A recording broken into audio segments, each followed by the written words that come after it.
Hello, this is Gray Hughes. I am doing another update already on the Austin bombing. Okay, I think the home that I showed earlier isn't actually the killer's home. It's actually maybe, I believe, his parents' home, but maybe live in the same area.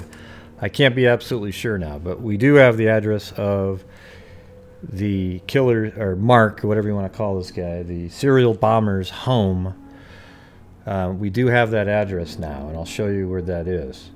Okay, now there was also a press conference in that area today, and I'm going to play that in its entirety because there's information near the end that is pretty interesting. Okay, now if you hear some sounds around in the room and so forth, that's because my wife lives here and we don't have a huge house. I don't have my own studio or something like that, so yeah, you might hear something. And these microphones are very sensitive, almost like a seismograph.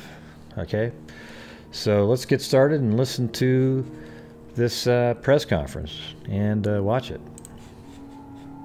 FBI, Christopher Combs, C-O-M-B-S. Chief? Yes. Good afternoon. Thank you, everybody, for coming to Pflugerville, Texas. I've got some information to share. I want to thank everybody for their patience. First of all, I want to let everybody know that for the last several hours, explosive experts have been, from the FBI, ATF officers, working to safely remove and dispose of homemade explosives located inside of a residence in Pflugerville, Texas, and that address is 403 North 2nd Street. 403 North 2nd Street. Now, these federal agencies have been working around the clock with local and other federal agencies. Law enforcement have not left this investigation. They have left their families in order to keep our communities safe, and we're working together. I want to ensure the citizens of Pflugerville and those in adjoining jurisdictions that the reason that we evacuated for a 5-block radius was for their safety, to allow these law enforcement agencies to do their job. What we're going to do soon is we're going to shrink that perimeter a few blocks, and you will see police officers and barricades coming up to the Railroad, Walnut, and 2nd Street areas. It will take several hours to process the scene, and I know that we have asked every resident in that perimeter to leave their home. That was a difficult task, but that's how much we care. So they had the residents within a 5-block radius move or evacuate from their home while they did some searches. Now they've they've gone through the home, they've found some bombs, and they've moved the perimeter closer, so now it's a 2-block area near 2nd and Walnut. About their safety. Ladies and gentlemen, patience is going to have to work for us here. We know everybody wants to go home. We know everybody wants to eat dinner with their families, and we want that for you.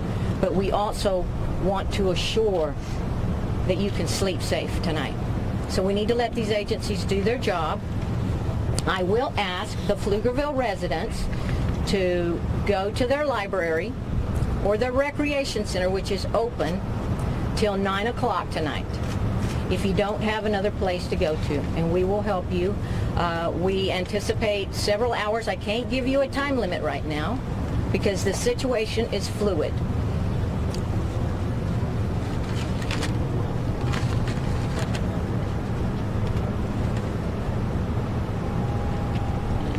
We will also be putting information on our city website and updating as soon as we can clear the perimeter and let everyone come home. And that is on pflugervilletx.gov. At this time, Pflugerville City Hall was closed down. It's part of the inner perimeter, and I need people to know that. And we will be taking some questions in a few minutes. So I'm going to let the other gentleman from the federal agency speak. Thank you. Good afternoon, Fred Milanoski with ATF. We continue to have unprecedented cooperation between law enforcement agencies. At the residence, there was bomb technicians from the FBI, from Austin Police Department, from ATF. They have cleared the house of any completed devices. And so now we have the ATF National Response Team processing the evidence in the house. That team has responded to every significant bombing in America for the last 40 years. They bring a wealth of information and experience. There is components in there. We've talked about the bomb maker and his signature and how we were able to tell that the same individual manufactured all these devices. There is componentry in there that makes us believe, have a high degree of certainty that it is the same components that we have found in all the other devices. There is also some potential homemade explosives. And so we had to address that. Our biggest concern was to make sure that nobody else gets hurt, whether it's first responders, whether it's the neighbors. So we apologize for any inconvenience, but our whole goal here was to make sure that we have no other people hurt in this investigation. We're not done with this investigation. It will continue. ATF, FBI resources will stay in town until we have completed and turned over every rock in this investigation. So we will not be leaving town, and we want to make sure there's no other devices out in the public. We have a reasonable level of certainty that there are no other devices in the public, but we still want the public to be vigilant. The public has been very cooperative so far in this investigation. We want to continue to report to their 911 centers if they see anything that's suspicious. Thank you. Good afternoon, everybody. I want to echo what Fred said and make sure that the public maintains their vigilance. There could be other packages out there. We think we're on top of this, but we just don't know. So for the next couple of days, we want to continue that messaging of be careful when you see things suspicious, to call it in immediately. I'd like to thank the Pflugerville Police Chief. Pflugerville Police have been fantastic on this scene. It's a lot when 500 federal agents come in and kind of invade an area, and we have had nothing but cooperation from our state and local partners through this whole thing. We will have those resources here for as long as it takes. We're working very hard on this scene. We've made the scene safe. We're still working some other scenes, and we will make sure everything is safe. We collect all the evidence that we need before we leave Texas. I'd like to thank everyone for their cooperation. I'd like to thank the media for helping us getting out the messages of safety, the reward that we put up out there, and all the help that you've given us throughout this entire endeavor. I really want to thank the FBI people, the ATF people. We got 500 agents that we've pulled in from all over the country. It was spring break. We ruined everybody's spring break. The most important thing is people were dying and people were getting hurt, and we had to move those resources. We have moved considerable federal resources here to the Austin area to get on top of this quickly and to make sure that we could stop these bombs from continuing. It's a massive effort. You haven't seen an effort like this in many, many years. And I just want to thank everyone that we've called up to come here, to leave their families, and to work so hard to keep Texas safe. Thank you very much. How many devices were found? Agent Combs, what's the status in regards to the investigation of additional suspects and the 2 roommates? So I can't get into investigative details right now because we're really still in that. I can tell you that we're looking at any associates that the subject might have had to make sure this is singular in nature, and there are other people that knew about this, but that continues. Let's ask her question. As far as completed device, there was no completed devices in the house. There was componentry and the homemade explosive. So you hear that? You heard that one person questioning about a manifesto. Okay, so just keep that in mind. Material that we found in the house, and that's what we were most concerned about, and making sure we were able to safely deal with that. I wouldn't characterize it as full of material. There's primarily one room that is got a considerable amount of material that makes us believe that similar nature to the devices that we had. Call it a bomb-making factory. I wouldn't call it a bomb-making factory, but there's definitely components consistent with what we've seen in all these other devices. Are you establishing a motive for this? A motive? Have you established a motive for this? Not this time. There'll be some information coming out later on that, but this time it's still unsure. You know, we still have a lot of investigative leads out there. We're going to complete all those investigative leads. The laboratory is going to process this evidence, and sometime in the future we may be able to put out information, but not at this time. Any knowledge of how this suspect was able to? Have you been able to learn just how he was able to learn how to make these devices? Yes, so the ATF explosive experts working with the FBI bomb technicians have been able to reconstruct all these devices throughout this investigation. So that's how we know what the components are. I know to the public they may look all different, but when you look at the internal components, they're very similar to us. And from laboratory analysis, we know that it's the same person who manufactured these. Is it clear just how he was able to, was this self-taught? Are you able to see how he gained such expertise in this? That's a great question. We're still analyzing internet searches and there's probably books in there. We don't know the answer to that at this time. What do you think whoever went into that house? We've got time for 2 more questions. Hang on. 2 more questions, Ed. I was just saying, is it safe to assume that whoever lived in that house had to have known what was going on, what was being built in that room? Again, that's a difficult question to answer, to know what people knew. There's obviously private rooms in that house. There was one door that had a lock on it, so I can't give you an answer until we complete the investigation and do all the interviews and get more information. An electronic manifesto that he has left behind, have you found that and what is in it? So again, this investigation is ongoing. We can't get into the details right now. We're looking through everything. It's going to take us time. Hey, hold on a second. I want to see what that lady said to him. Hold on. Manifesto that he has left behind, have you found that and what is in it? So again, this investigation is ongoing. We can't get. He has left behind, have you found that and what is in it? So again, this investigation. It sounds something like you don't have to answer that or something. It was hard to tell.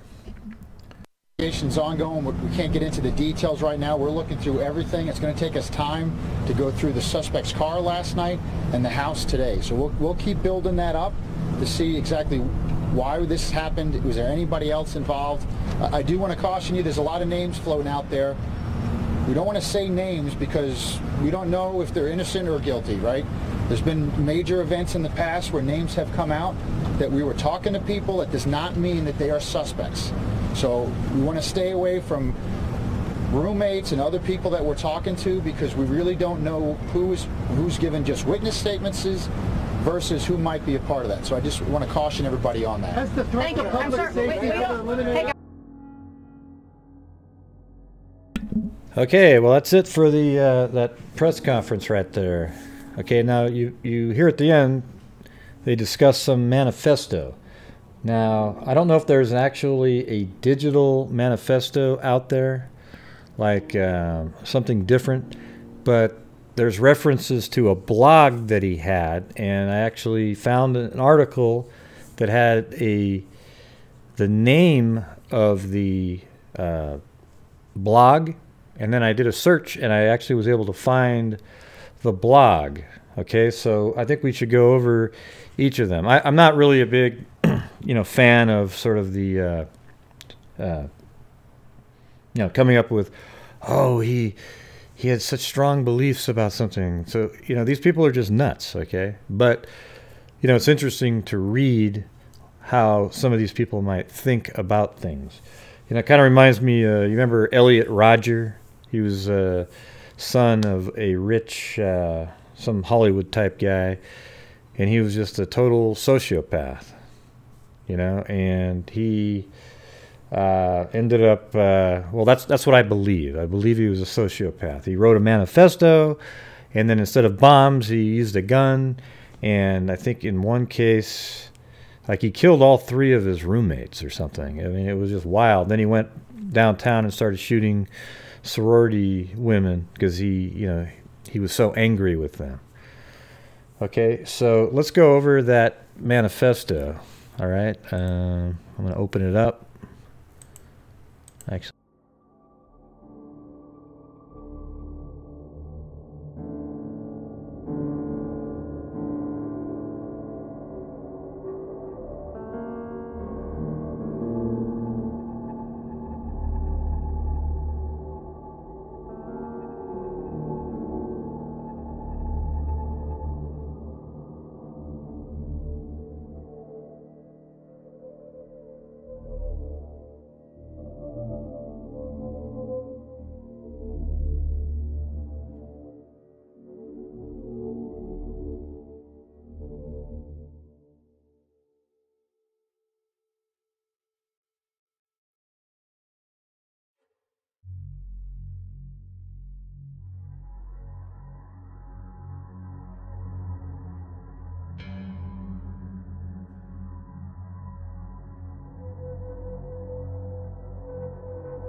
Okay, well, there you have it. The manifesto, perhaps.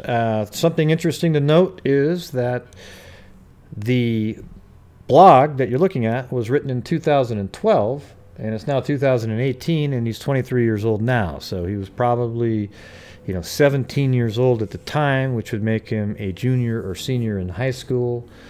And, it's possible, I guess, if he's 18, and just depending on the dates there, he could have been a freshman in college. I don't know. Okay, but he's had 6 years to sort of build in his mind some beliefs that he might have held back then.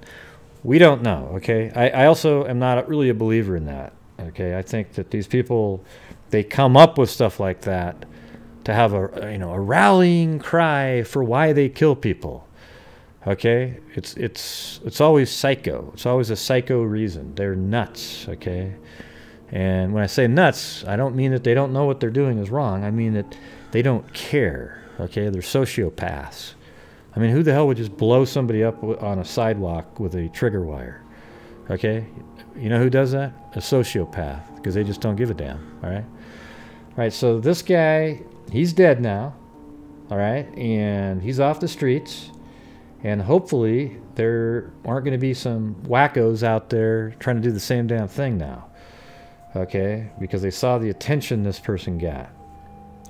And also, I hope there aren't packages that he shipped off somewhere else, okay? Now, they probably could check surveillance at all.